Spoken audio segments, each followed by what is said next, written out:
Hello and welcome to video 8 of the Licensing Education Series by AIC, a partner of American Senior Benefits. Please watch each video all the way through once without taking notes and then go back and take notes. You'll find that you retain more information that way. If there are any topics that you'd like me to do a deeper dive into, please comment to tell me the specific information you want me to go over. Thanks for attending and let's get started. So this video and the next are going to go over provisions, options, exclusions, clauses, and rights of life insurance. This is a lot of information, so I'm just going to follow the list of topics that are on the outline of the Oklahoma exam. If there are any other topics you would like me to go over, let me know down in the comments. Okay, so first is the entire contract provision or entire contract clause.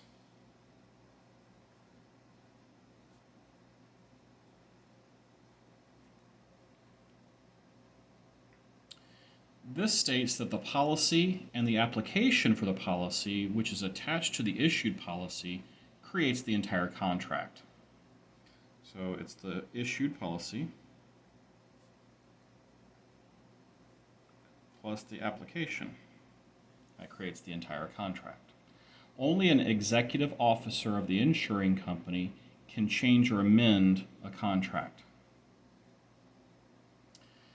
Now, in the entire contract is the insuring clause.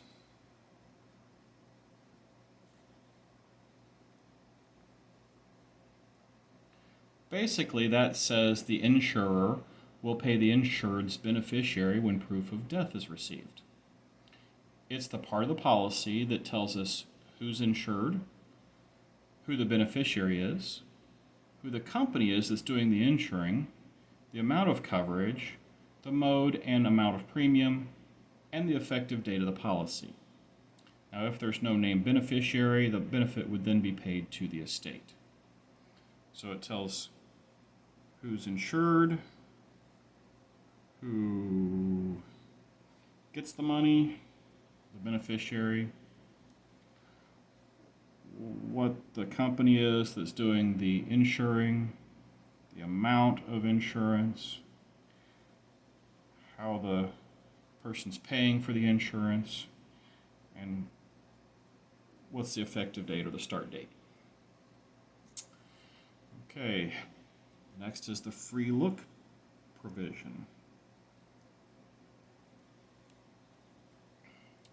Free look allows a policy owner to examine the contract that's been issued, and then if they decide they don't want it, they can return it for a full refund. The time they have to examine the policy varies by state, but in Oklahoma, the minimum free look period is 10 days. Some offer 20 days, 30 days, but the minimum is 10 days.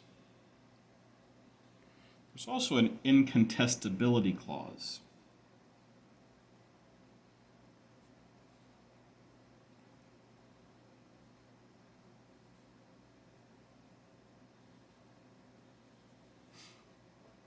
This clause makes it so that insurance companies cannot claim that any misstatements, intentional or not, made on an application can be considered fraudulent after the policy has been enforced for 2 or more years. Basically, the insurance company has 2 years to catch any mistakes or lies on an application. If they don't catch it, after 2 years, they have to pay out the benefit no matter what.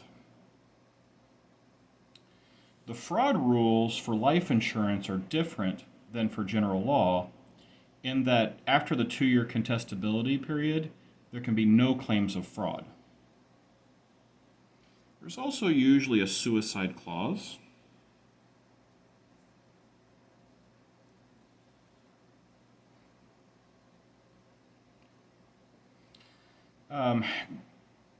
Individual policies usually have suicide clauses. Group policies usually do not have one. In most states, if a person commits suicide within the policy's first 2 years, the face amount will not be paid out. However, all of the premiums paid will be refunded. Next is the consideration clause.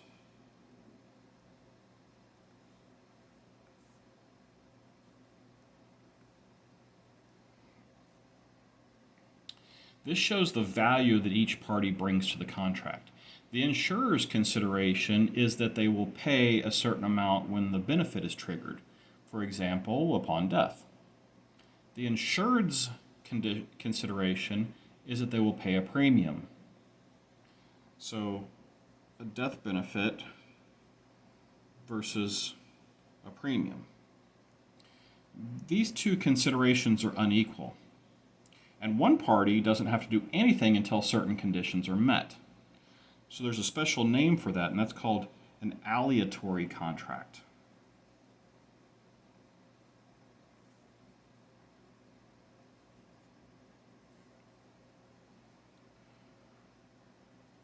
Okay, the owner of life insurance has certain rights.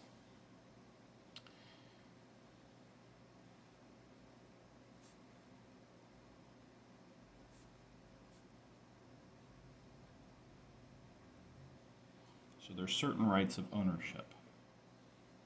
Basically, the owner is the person who can change anything that's changeable about a policy. For example, they can use the policy to take a loan. They can surrender their policy for any cash value that might be there.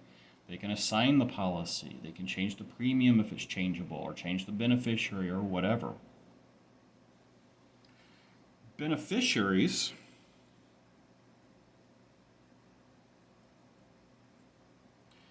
The beneficiary can be an individual or an organization like a charity or business.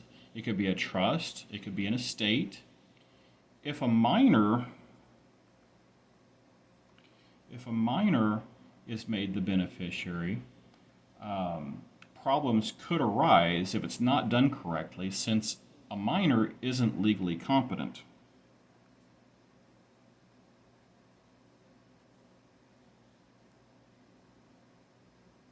So can it be done? Yes. Is it usually done? No. I would not do it. It would not be a practice I would follow. The best solution for naming a minor is really to set a trust up for them. Also, if the estate is named the beneficiary, the death benefit becomes subject to probate and creditors. So if it goes to the estate, it goes through probate, which is something that a lot of people don't like because it kind of makes your business public. And during probate is when creditors, any last bills you owe or anything, they could come and get the money from the estate instead of it passing directly to a beneficiary. The beneficiary may also be set up as just a class of people, like all my grandchildren.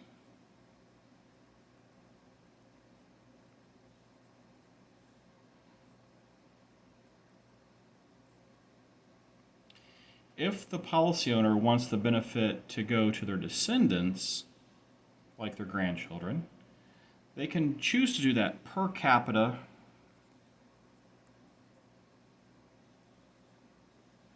or per stirpes.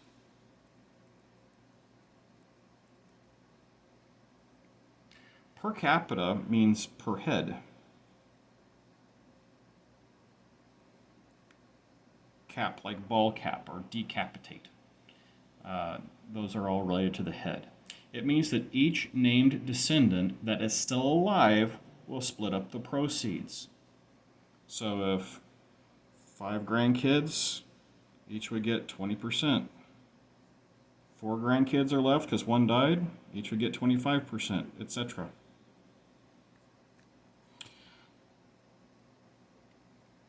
Per stirpes means by the branch.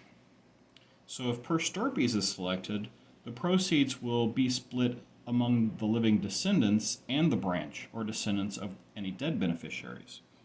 So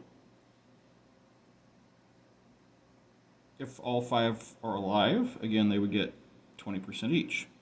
But if only 4 are alive, then each would get 25%, and the descendants of the dead person would get their 25%. I'm sorry, they would each get 20%, and the descendants of their branch would also get that 20%. In the case that the owner of the policy is a third party, like a company, and names itself the beneficiary, there must be an insurable interest. The insurable interest means that the third party must have a loss great enough to deserve compensation. Now, when setting up beneficiaries, it is usual to have a primary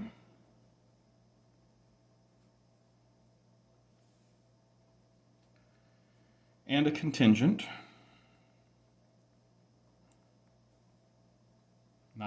They don't usually call it a secondary, it's primary and contingent. Primary are those named to receive the death benefit, and the contingent would receive the death benefit if the primary beneficiary died before the insured person. There is also a tertiary. That's the third beneficiary.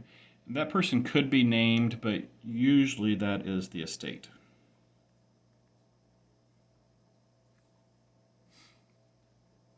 Now, the owner of the policy can change the beneficiaries as long as they are revocable.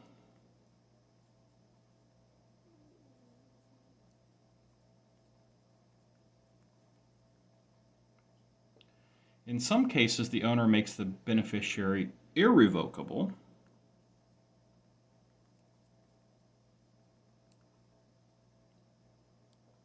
Like if there's a divorce and the life insurance is part of the settlement, an irrevocable beneficiary cannot be changed without written permission of that beneficiary.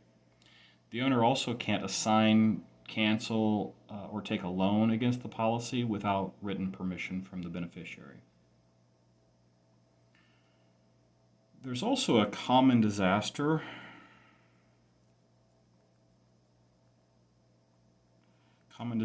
clause or a common disaster provision. This applies if both the owner and the primary beneficiary are both killed as a result of the same event. For example, they're in a car wreck together. In this case, the beneficiary will be assumed to have died first, and that makes it so that the death benefit will go to the contingent beneficiary instead of the estate of the dead primary beneficiary. And that death usually has to occur within 90 days. So if you have the owner and you have the primary beneficiary and they're in the same event, if this didn't occur and the owner was considered to have died first, the money would then pass to the primary beneficiary, and then that person would die. Well, it wouldn't go to the contingent because it already went to the primary. It would end up going to that person's estate. And that's not where the owner wanted to go. The owner wanted to go to the primary. So they're always going to consider that beneficiary died first, and then it would go ahead and go to the contingent. All right, the payment of premium provision.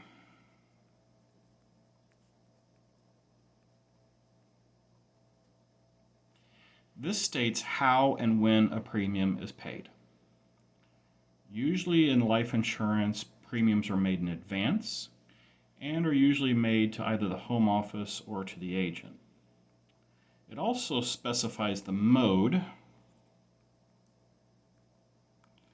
The mode is the frequency of payment, like monthly, quarterly, semi-annually, or annually. Another provision you might find is the APL, or automatic premium loan.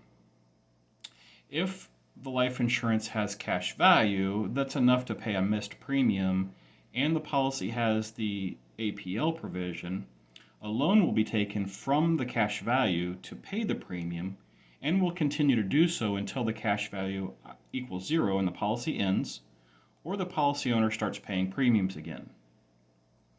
These APLs are reduced from the death benefit if they aren't paid back. Another provision is the grace period.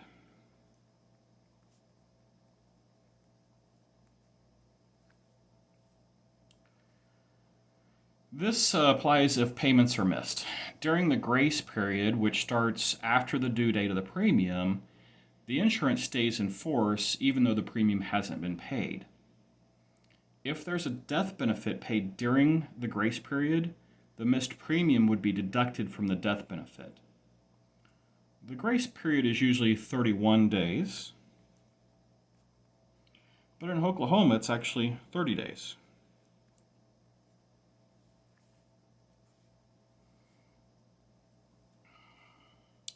That leads us to reinstatement.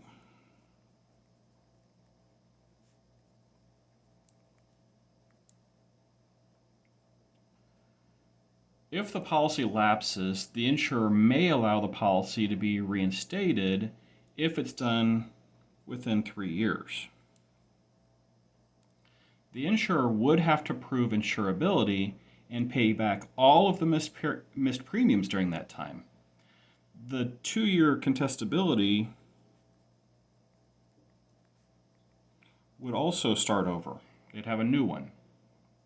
The main reason for reinstating a policy instead of just buying a new one is that the original age is used in calculating the premiums, so they would be lower.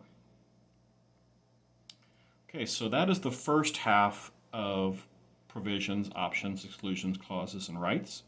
Next video will continue those. Please like and subscribe so you'll get notified when new educational videos are released. And thanks for watching.